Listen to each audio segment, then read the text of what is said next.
Good morning, students. Welcome to our online classes. I am Pooja Sharma from LPS. अगर आपको मेरी आवाज clear सुनाई दे रही है तो प्लीज रेज योर हैंड. अपने हैंड रेज करिए.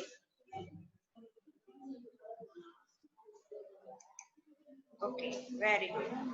Down your hand. अब अपने हैंड डाउन कर दीजिए. Please down your hands, everybody.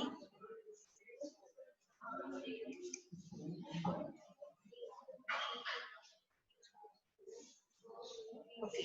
Yesterday we discussed about types of teeth, parts of teeth and how take care of our teeth. अपने दांतों की कैसे हमें टेक केयर करनी चाहिए एंड पार्ट्स ऑफ टीथ, इसके बारे में हमने कल अपनी क्लास में डिस्कस किया था. Today we will started. Our next topic is digestive system. ये भी हमने थोड़ा कल डिस्कस किया था कि डाइजेस्टिव सिस्टम में क्या क्या पढ़ा था हमने. What is digestion and what is digestive system. The process of breaking down of food into simpler substances. जो भी हम फूड ईट कर रहे हैं वो ब्रेक डाउन होकर सिंपलर सब्सटेंस में चेंज हो जाता है, तो हम उस प्रोसेस को क्या कहते हैं? डाइजेशन. एंड उस डाइजेशन में हमारी बॉडी के बहुत सारे जो ऑर्गन्स हैं वो हमारी हेल्प करते हैं डाइजेशन में. तो वो सब ऑर्गन्स मिलकर क्या बनाते हैं? एक सिस्टम बनाते हैं जिसे हम डाइजेस्टिव सिस्टम कहते हैं. Okay, now let's start process of digestion. First है हमारे डाइजेशन के जो प्रोसेस में कौन कौन से बॉडी पार्ट्स हैं जो हेल्प करते हैं डाइजेस्टिव सिस्टम को कंप्लीट करते हैं, उसके बारे में हम डिस्कस करेंगे. First is mouth. The process of digestion start in the mouth. कल हमने डिस्कस किया था ये भी कि जब हम फूड खाते हैं तो हमारा डाइजेशन कहाँ से शुरू हो जाता है? माउथ से स्टार्ट हो जाता है, जिसमें जो टीथ हैं वो हमारी फूड को च्यू करने में, ग्राइंड करने में, बाइट करने में हेल्प करते हैं. In the mouth teeth chew and grind the food into small pieces. During chewing, a liquid called saliva mixes with the food. Saliva food के साथ mix हो जाता है and make the food soft and moist and help in digestion. Second one is esophagus और food pipe. Mouth में जो हमारा food है वो एकदम सॉफ्ट बन गया है, मॉइस्ट हो गया है, तो उसके बाद में वो किसके थ्रू हमारे स्टमक में जाएगा? इसोफेगस या फिर food pipe. The food from mouth goes down the food pipe and reach the stomach. Next is stomach. The mouth is a sac-like. एक बैग की तरह मैंने आपको बताया था स्ट्रक्चर होती है.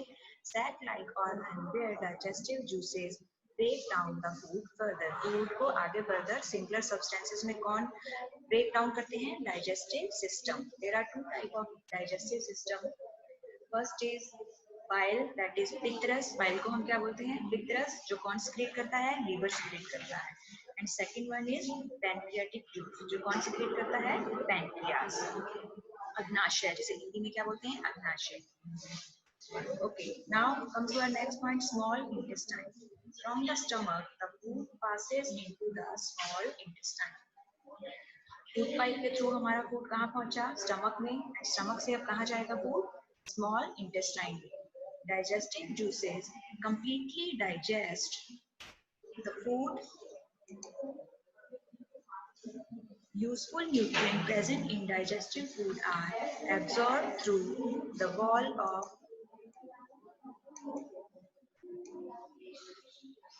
Useful nutrients present in digestive food are absorbed through the wall of the small intestine into the blood. कल भी हमने थोड़ा इसके बारे में डिस्कस किया था कि जितने भी यूजफुल न्यूट्रिएंट्स हैं जिसकी हमारी बॉडी को नीड होती है वो डाइजेस्टिव फूड में से स्मॉल इंटेस्टाइन के थ्रू, उसकी जो वॉल्स हैं उसके थ्रू एब्सॉर्ब कर लिया जाता है. ये देखिए यहाँ पे पिक्चर में देखिए, ये फिंगर्स लाइक जो स्ट्रक्चर बनी हुई है ये वॉल है स्मॉल इंटेस्टाइन की, तो ये न्यूट्रिएंट्स को एब्सॉर्ब कर लेती है. एंड और कहाँ इन न्यूट्रिएंट्स को कहाँ सेंड करती है? ब्लड में. एंड ब्लड का क्या वर्क होता है? Blood carries this nutrient to all parts of the body. हमने रीड किया था कि ब्लड वेन्स होती हैं हमारी बॉडी में ब्लड वेन में जो ब्लड होता है वो न्यूट्रिएंट्स को हमारी बॉडी के अदर पार्ट में कैरी करके ले जाता है ताकि हमारी पूरी बॉडी को न्यूट्रिएंट्स अवेलेबल हो सके। Next point is liver. It produce a digestive juice called bile. ये मैंने अभी आपको बताया है। लीवर कौन सा डाइजेस्टिव जूस क्रिएट करता है? बाइल, पित्त रस बोलते हैं जिसे। That helps in the digestion of food, जो हमारे फूड के डाइजेशन में हमारी हेल्प करता है। Bile moves into the small intestine for digesting the food. जो बाइल है वो लीवर से कहाँ मूव करता है? स्मॉल इंटेस्टाइन में मूव करता है। किस चीज के लिए? फूड को डाइजेस्ट करने के लिए। And next point is large intestine. Small intestine के बाद food कहाँ जाएगा? Large intestine में जाएगा. Food that cannot be digested in the small intestine comes into the large intestine.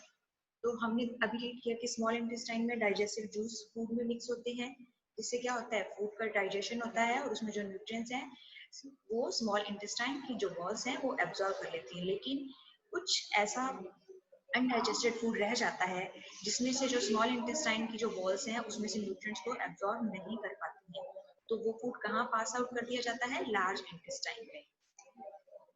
Food that can be digested in the small intestine come into the large intestine. कहाँ आ गया वो food? Large intestine में आ गया है। It absorb water from the undigested food and form faces. ये क्या करता है लार्ज इंटेस्टाइन? उस अनडाइजेस्टेड जो फूड है उसमें से जो वाटर है उसको क्या करेगा? एब्जॉर्ब कर लेती है। Okay, and form faces. Faces क्या होता है? सॉलिड एक्सक्रीटरी प्रोडक्ट होता है जो हम अपनी बॉडी से थ्रो आउट करते हैं। ओके, जो हमारा अनडाइजेस्टेड फूड है हमारी बॉडी डाइजेस्ट नहीं कर पाती है तो उसको हमें हमारी बॉडी से थ्रू आउट करना पड़ता है, बाहर निकालना पड़ता है। तो जो डाइजेस्टेड फूड लार्ज इंटेस्टाइन में आया था उसमें से वाटर को एब्जॉर्ब कर लिया जाता है लार्ज इंटेस्टाइन में, और बाकी जो अनडाइजेस्टेड फूड है वो किसमें कन्वर्ट हो जाता है? फीसिस में कन्वर्ट हो जाता है। Faeces is a solid excretory product होता है जिसको हम अपनी बॉडी से थ्रू आउट कर देते हैं, बाहर निकाल देते हैं, मूव कर देते हैं हमारी बॉडी से। Next is anus. Faeces pass out of the body through the anus, और जो हमारा फीसिस है सॉलिड एक्सक्रीटरी प्रोडक्ट है वो एनएस के थ्रू हमारी बॉडी से पास आउट हो जाता है। और एक इंटरेस्टिंग चीज है यहाँ पे कि जो हमारी स्मॉल इंटेस्टाइन है वो हमारी बॉडी का सबसे लॉन्गेस्ट पार्ट होता है। इसकी लेंथ क्या होती है? About 6 metre. 6 मीटर लंबी हमारी क्या है? स्मॉल इंटेस्टाइन की जो लेंथ है वो 6 मीटर होती है और ये हमारे डाइजेस्टिव सिस्टम का सबसे लॉन्गेस्ट पार्ट होती है। Now healthy eating habits. हमारा डाइजेस्टिव सिस्टम प्रॉपरली वर्क करे इसके लिए क्या मस्ट है? हमें क्या करना चाहिए? जो हमारी ईटिंग हैबिट्स हैं वो हमें हेल्दी फूड ईट करना चाहिए, हेल्दी ईटिंग हैबिट को अपनाना चाहिए ताकि हमारा जो डाइजेस्टिव सिस्टम है वो प्रॉपरली वर्क करे। Always choose the food well. इसके लिए पहली इंपॉर्टेंट चीज क्या है कि जो भी हम खाना खा रहे हैं वो कभी भी, आपने देखा होगा कि आपके पेरेंट्स आपको क्या बोलते हैं कि खाना खाते वक्त बात नहीं करनी चाहिए या जल्दी जल्दी खाना नहीं खाना चाहिए। इससे क्या होता है? अगर हम खाने को प्रॉपरली च्यू नहीं करेंगे, अच्छे से चबाएंगे नहीं, तो क्या होगा? जब वो फूड पाइप के थ्रू हमारे स्टमक में जाएगा तो हमारे बॉडी ऑर्गन्स जो हैं जो डाइजेशन में हमारी हेल्प करते हैं उन्हें ज्यादा वर्क करना पड़ेगा, ज्यादा मेहनत करनी पड़ेगी किस चीज में? उस फूड को डाइजेस्ट करने में। इसलिए हमें जो हमारा फूड है वो आराम से धीरे धीरे चबा चबा कर खाना हमें खाना चाहिए। Eat a balance diet to stay healthy. ये भी हम ऑलरेडी रीड कर चुके हैं कि हमें हमारी बॉडी को डिफरेंट डिफरेंट काइंड्स के न्यूट्रिएंट्स की रिक्वायरमेंट होती है, तो हमें बैलेंस डाइट खानी चाहिए। जो हमने फूड ग्रुप्स के बारे में पढ़ा था उन सभी फूड ग्रुप्स में जो फूड प्रेजेंट है या आता है वो हमें अपनी डाइट में इंक्लूड करना चाहिए। ईट fruits and vegetables every day. हमें जो फ्रूट्स एंड वेजिटेबल्स है वो रोज खाने चाहिए। क्यों? क्या होता है फ्रूट्स एंड वेजिटेबल्स में? ये भी हमने डिस्कस किया था। फ्रूट्स एंड वेजिटेबल्स में क्या होता है? फाइबर होता है जिसे हम रफेज कहते हैं। वो फाइबर हमारी किस चीज में हेल्प करता है? वो हमारी बॉडी का अनडाइजेस्टेड पार्ट होता है, अनडाइजेस्टेड फूड होता है, लेकिन वो हमारी बॉडी का जो अनडाइजेस्टेड पार्ट है उसे रिमूव करने में हमारी हेल्प करता है। इसलिए हमें फ्रूट्स एंड वेजिटेबल्स ईट करनी चाहिए। ड्रिंक प्लेंटी ऑफ वाटर, ये भी हमने पढ़ा था कि वाटर, ड्रिंकिंग वाटर भी हमारी बॉडी के लिए कितना बेनिफिशियल होता है, तो हमें ज़्यादा से ज़्यादा पानी पीना चाहिए और एटलीस्ट मिनिमम 6 to 8 ग्लासेस एक दिन में पानी जरूर पीना चाहिए। Always wash your hand before and after meals, और हम जब भी कुछ काम कर रहे हैं तो मे भी हमारे हैंड पे जर्म्स हो सकते हैं, तो हमें अपना फूड ईट करने से पहले और बाद में हमें क्या करना चाहिए, अपने हैंड्स को वॉश करना चाहिए। I hope you all understand हमने क्या पढ़ा है डाइजेस्टिव सिस्टम में। Now come to fill in the blank. अब हम जो हमने पढ़ा है उसके बारे में डिस्कस करेंगे। We should brush our teeth dash daily, हमने ये भी रीड किया था कि जब हम अपने ब्रश की टेक केयर करेंगे तो उसमें हमें कितने टाइम्स ब्रश को, टीथ को ब्रश करना चाहिए, how many time, there is once, एक बार, ट्वाइस, दो बार, तो कितने टाइम ब्रश करना चाहिए, 2 times, in the morning and in the evening after meal, जो रात का डिनर लेते हैं उसके बाद। The process of digestion start in the dash mouth और स्टमक, जो डाइजेशन का प्रोसेस है वो कहाँ से स्टार्ट हो जाता है, माउथ से, माउथ से कहाँ जाता है, फूड पाइप में, एंड देन स्टमक में आता है। Next is dash produce a digestive juice called bile, liver या स्टमक, इसमें से कौन सा हमारा बॉडी पार्ट है जो डाइजेस्टिव जूस को सिक्रीट करता है, दैट इज लीवर, लीवर है जो डाइजेस्टिव जूस को सिक्रीट करता है। Okay, feces pass out of the body through the anus or small intestine, जो फीसेस है वो हमारी बॉडी से पास आउट होता है, बाहर निकाला जाता है, किसके थ्रू, एनस के थ्रू और स्टमक के थ्रू, तो आंसर इज एनस।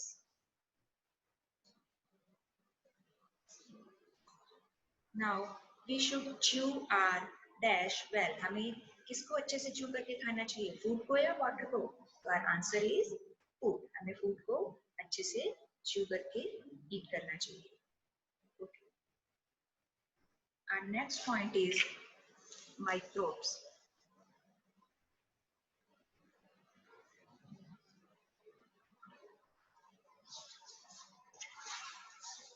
माइक्रोब्स क्या होते हैं, माइक्रोब्स होते हैं, microbes are very tiny living things,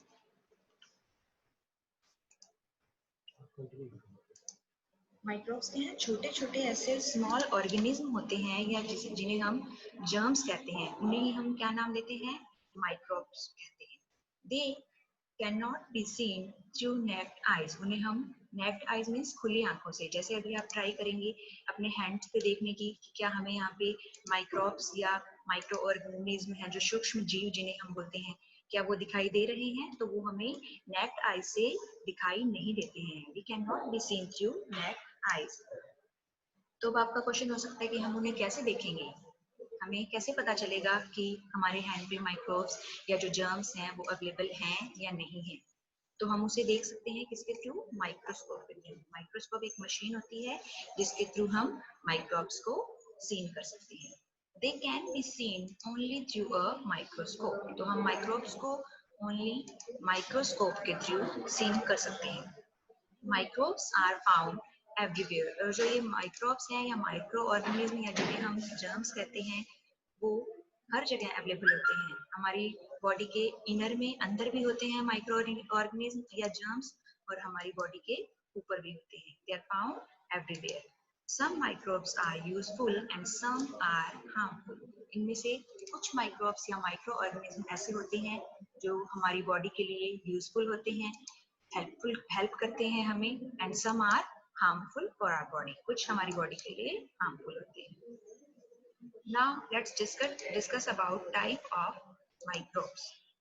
microbes are of 4 type, कितने तरह के माइक्रोब्स होते हैं, 4 टाइप्स के माइक्रोब्स प्रेजेंट है, that is bacteria, viruses, fungi and protozoa. Now see in the picture,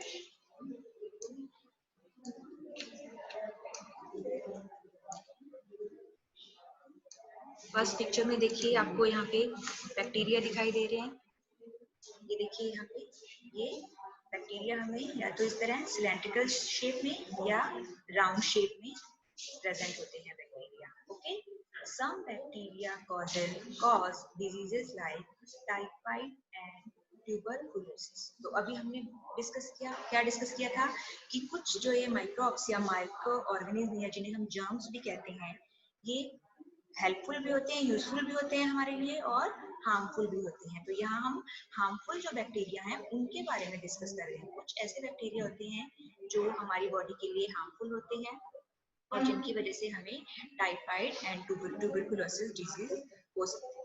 okay, ये देखिए ये इनका shape.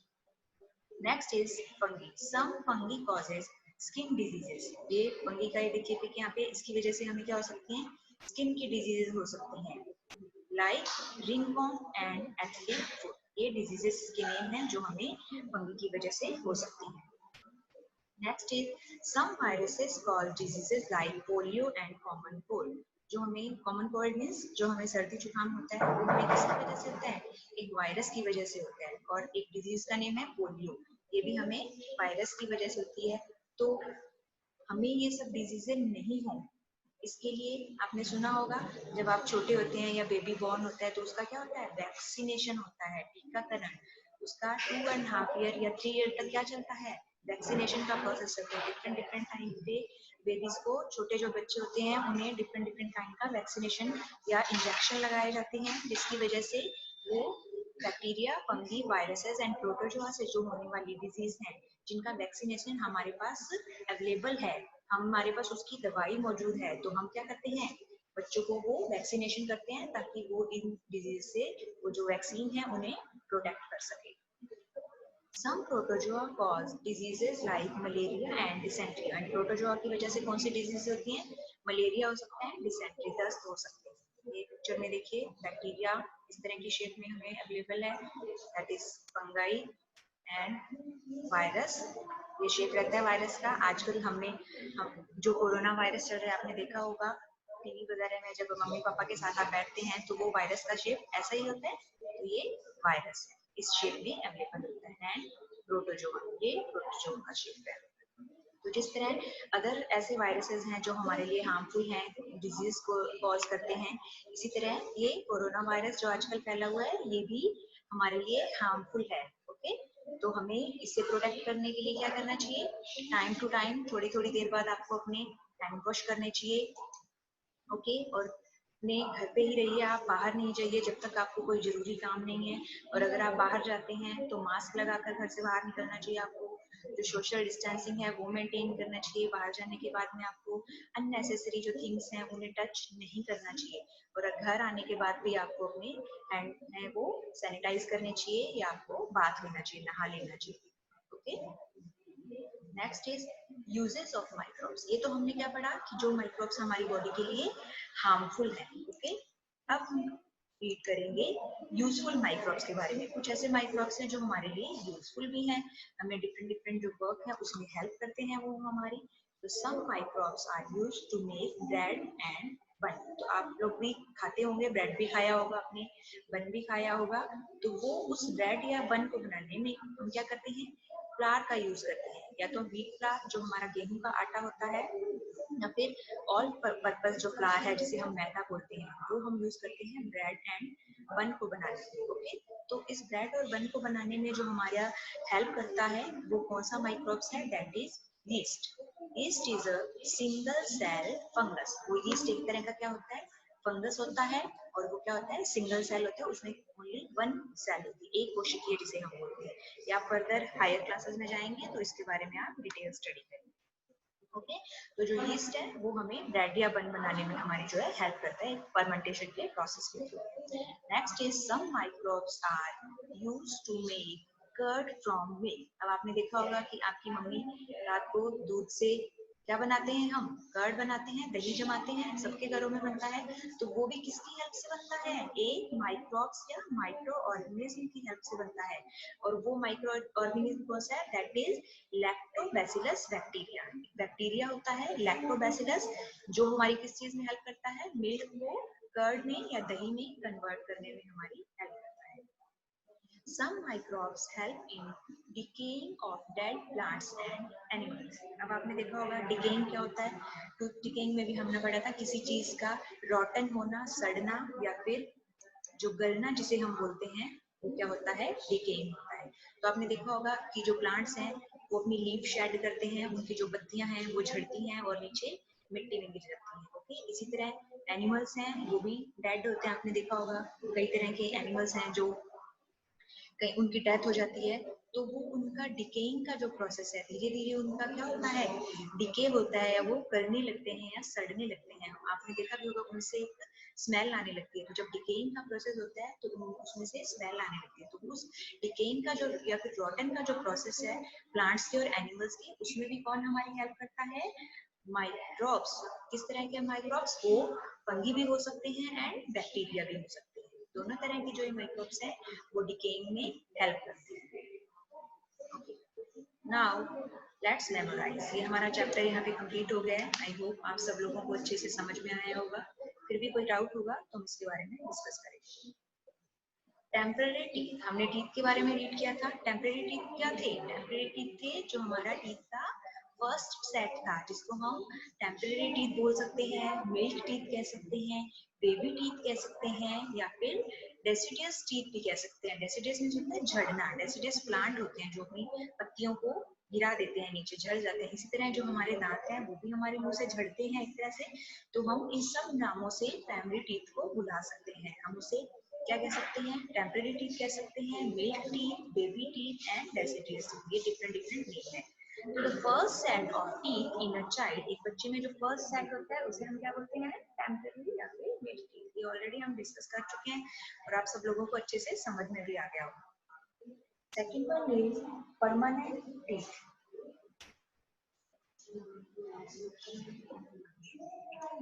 The set of teeth that take the place of milk teeth is called permanent teeth. ये भी हम discuss कर चुके हैं कि हमारे जो टेम्पररी टीथ हैं इसका जगह जो लेते हैं, take the place of milk teeth की जो जगह लेते हैं, उनको हम क्या बोलते हैं, परमानेंट टीथ। ओके, इनेमल क्या था, जब हमने पार्ट ऑफ टूथ रीड किया था तो उसमें हमने इनेमल के बारे में रीड किया था। तो the outer most white part of a tooth, एक दांत का जो आउटर मोस्ट वाइट पार्ट होता है, सबसे बाहर का जो वाइट पार्ट हमें दिखाई देता है हमें गम्स के बाहर, वो क्या होता है, इनेमल। प्लाक क्या था, प्लाक हमने रीड किया था कि जब हम कुछ भी फूड ईट करते हैं तो क्या होता है, वो हमारे टीथ के बिटवीन में क्या हो जाता है, स्टक हो जाता है या फंस जाता है। और अगर हम उसकी प्रॉपर क्लीनिंग नहीं करेंगे तो वहाँ क्या ग्रो होने लगते हैं, माइक्रोब्स ग्रो होने लगते हैं, और वो एक स्टिकी यानी कि चिपचिपी येलो कलर की लेयर बना लेते हैं, जिसे हम क्या कहते हैं, plaque. Yellow sticky layer formed by, कौन फॉर्म करता है उस येलो स्टिकी लेयर को, जर्म्स ऑन टीथ, दांतों के ऊपर, is called plaque. Next is digestion. Digestion में हमने क्या पढ़ा था, जब हम फूड को ईट करते हैं तो उस फूड को जो हम सिंपलर सब्सटेंस में ब्रेक डाउन करते हैं, और उन सिंपल सब्सटेंस में ब्रेक डाउन करने की रिक्वायरमेंट हमें क्यों है, ताकि उसमें जो न्यूट्रिएंट्स, ऑल टाइप के जो न्यूट्रिएंट्स प्रेजेंट हैं उनको हमारी बॉडी इजीली एब्जॉर्ब कर सके। तो इसलिए ये प्रोसेस होता है उस फूड को ब्रेकिंग डाउन करने का सिंपलर सब्सटेंस में, और उसे हम बोलते हैं डाइजेशन या फिर पाचन। And what is microbes, microbes से मैंने आपको बताया छोटी छोटी स्मॉल जो लिविंग थिंग्स होती है जिसे हम नेक्ड आई से, खुली आंखों से नहीं देख पाते हैं। किससे देख सकते हैं हम माइक्रोब्स को या माइक्रो ऑर्गेनिज्म को, माइक्रोस्कोप के थ्रू। तो ऐसे माइक्रो ऑर्गेनिज्म को जिसे हम माइक्रोस्कोप के थ्रू देखते हैं उन्हें हम क्या कहते हैं, माइक्रोब्स। हमारा यहाँ चैप्टर कंप्लीट हो चुका है एंड अब मैं आपको डाइजेस्टिव सिस्टम से रिलेटेड एक वीडियो शो करूंगी, एनिमेटेड वीडियो, ताकि आप डाइजेस्टिव सिस्टम को इजीली और अच्छे से समझ सके कि कैसे जो हमारा डाइजेशन का प्रोसेस है वो सारा वर्क करता है, और कैसे जो डिफरेंट डिफरेंट हमारे बॉडी के पार्ट्स हैं वो वर्क करते हैं।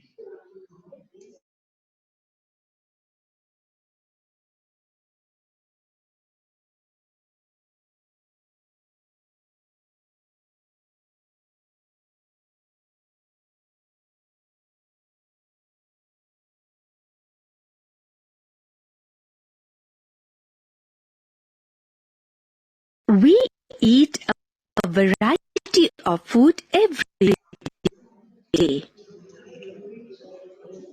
The food we eat is broken down into simple the substances so that the nutrients in food can be absorbed by our body. The process of breaking down of food into simpler substances is called digestion. Many organs work together to digest the food. These organs form a system called digestive system. Process of digestion. Mouth. Screen को थोड़ा zoom out कर लीजिए The आप process of digestion starts in the mouth. In the mouth, teeth chew and grind the food into small pieces. During chewing, a liquid called saliva mixes with the food. It makes the food soft and moist and helps in digestion. Esophagus or food pipe. The food from the mouth goes down the food pipe and reaches the stomach. Stomach. The stomach is a sac-like organ where digestive juices break down the food further. Small intestine. From the stomach, food passes into the small intestine. Digestive juices completely digest the food. Useful nutrients present in digested food are absorbed through the walls of the small intestine into the blood. Blood carries these nutrients to all parts of the body. Liver. It produces digestive juice called bile that helps in the digestion of food. Bile moves into the small intestine for digesting the food. Large intestine. Food that cannot be digested in the small intestine comes into the large intestine. It absorbs water from the undigested food and forms feces. Anus. Feces pass out of the body through the anus. Healthy eating habits. Always chew the food well. Eat a balanced diet to stay healthy. Eat fruits and vegetables every day. Drink plenty of water. Always wash your hands before and after meals.